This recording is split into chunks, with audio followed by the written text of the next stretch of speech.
কালৈ কোনৰই বাধা দি ৰাখিব কোনে হো বাধা দি ৰাখিব কোনে বৈ যায় সাগৰলে যাৰ ভাল পোৱা আছে সাগৰৰে যাৰ ভাল পোৱা সাগৰেৰে সি মিলিব জানে।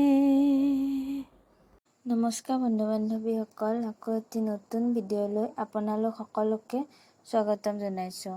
নদীৰ ছবিখন দেখি আপোনালোকে অনুমান কৰিব পাৰিছে নিশ্চয়। হয়, আজি আমি মোৱা মাছৰ বিষয়ে কিছু কথা ক'বলৈ ওলাইছোঁ। সৰু সৰু মাছবোৰৰ ভিতৰত মোৱা মাছ হৈছে গুৰুত্বপূৰ্ণ মাছ। এই মাছৰ দেহত কেলছিয়াম, জিংক, আইৰণ আৰু ফেটি এচিড থাকে। এই মাছ গৰ্ভৱতী মহিলা আৰু কেঁচুৱা মাতৃৰ বাবে অতি গুৰুত্বপূৰ্ণ খাদ্য হিচাপে বিবেচিত হৈ আহিছে। এই ধৰণৰ মাছৰ পৰা পোৱা কেলছিয়ামৰ পৰিমাণ গাখীৰৰ পৰা পোৱা কেলছিয়ামৰ সম পৰ্যায়ৰ হয়। মাছবোৰত কোনো ধৰণৰ কলেষ্ট্ৰল নাথাকে।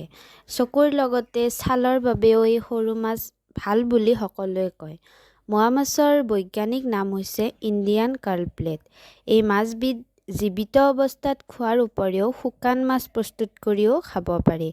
এই মাছবিধেৰে বিভিন্ন ধৰণৰ ৰেচিপিও বনাই খাব পাৰি। এই ধৰক মাছ পোৰা, মাছ পিটিকা, বেহৰৰ সৈতে মাছ এনেকুৱা।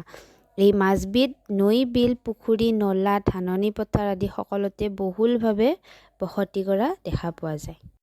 আজিৰ এই ভিডিঅ'টি যদি আপোনালোকে ভাল পালে, গতিকে এই ভিডিঅ'টি আপোনালোকে লাইক কৰিব, শ্বেয়াৰ কৰিব, লগতে কমেণ্ট কৰিব আৰু আমাৰ এই চেনেলটি ছাবস্ক্ৰাইব কৰিব।